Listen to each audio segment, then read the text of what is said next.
Quels sont les miracles de grande envergure constatables à notre époque? On pourra en nommer 4 principalement, qui sont très parlants bien qu'il en existe une multitude. Commençons par celui de Lanciano. Le miracle de Lanciano se passe en Italie en l'an 750. Au cours d'une messe, alors que le père doute au moment de la consécration de la présence réelle de Jésus-Christ, dans le pain et dans le vin, il voit subitement le pain devenir de la chair et le vin du sang. Or, ce miracle est toujours visible aujourd'hui. En effet, sans aucun processus particulier, la chair s'est conservée miraculeusement jusqu'à aujourd'hui. En 1970, on demanda au docteur Edoardo Linoli d'analyser les reliques. Le 4 mars 1971, le professeur rendit son verdict, dans lequel il déclara que, premièrement, la chair et le sang sont de nature humaine. Secondement, la chair provient du ventricule gauche d'un cœur. Troisièmement, le groupe sanguin est AB, comme celui retrouvé sur le sensuaire, très répandu dans les populations du Moyen-Orient.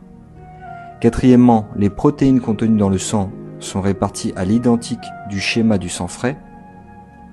Cinquièmement, miracle des miracles, chacun des 5 cailloux de sang pèse séparément 15 grammes 85, ce qui est le poids exact des 5 cailloux pesés ensemble.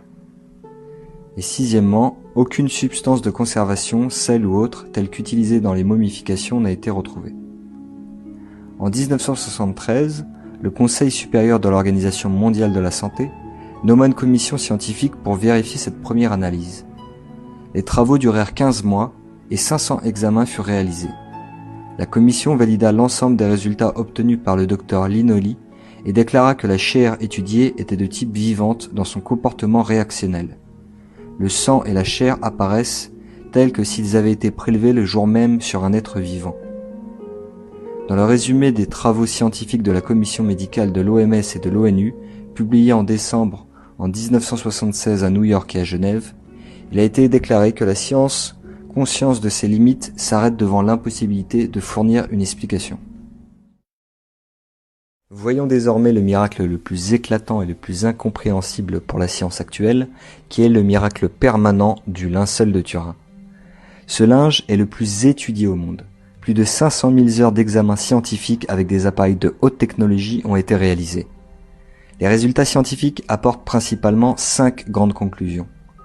Premièrement, tous les matériaux du linceul, poussières, minéraux, fibres, groupes sanguins, etc., présents sur le linceul, mais également la méthode de couture, correspondent à la région du Moyen-Orient et à l'époque du Christ.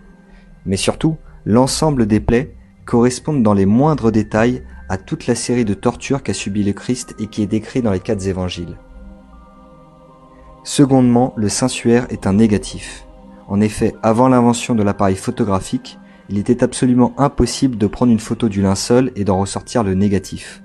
Or, le premier photographe du linceul, Secondo Pias, en ressortant le négatif qu'il avait pris du linceul de Turin, découvrit que ce qui en ressortait n'était pas en fait un négatif mais un positif montrant le visage du Christ. Troisièmement, le linceul n'a pas été détaché du corps, car aucune particule de peau qui aurait dû s'arracher normalement avec la coagulation du sang ne s'y trouve. Pourtant, il n'y a plus de corps qui soit lié au linceul.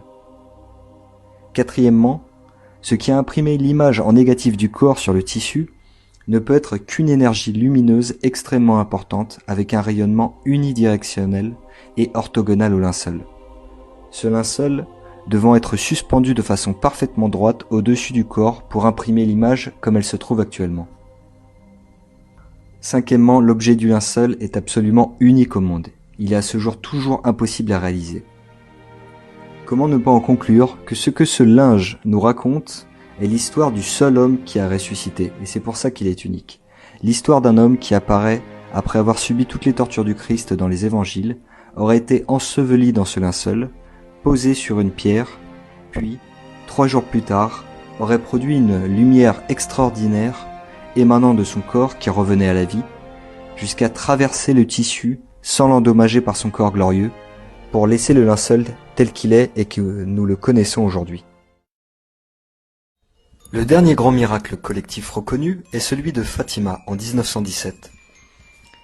La Vierge apparut alors à 3 enfants bergers portugais à plusieurs reprises, avant de leur demander de donner rendez-vous à la foule pour qu'elle se manifeste à eux.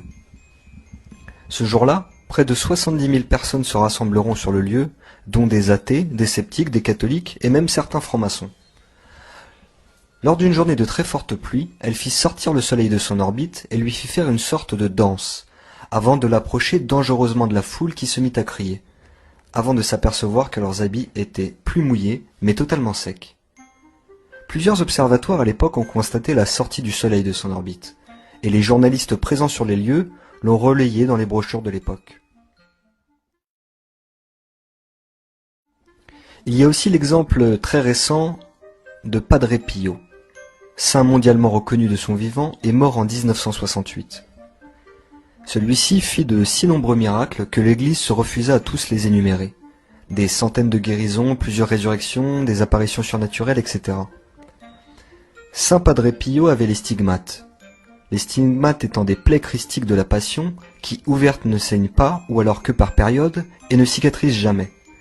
Ces plaies ont été étudiées de son vivant dans les années 50 par de nombreux médecins qui ont déclaré que la science était incapable d'expliquer ces plaies, leur fonctionnement et leur apparition spontanée.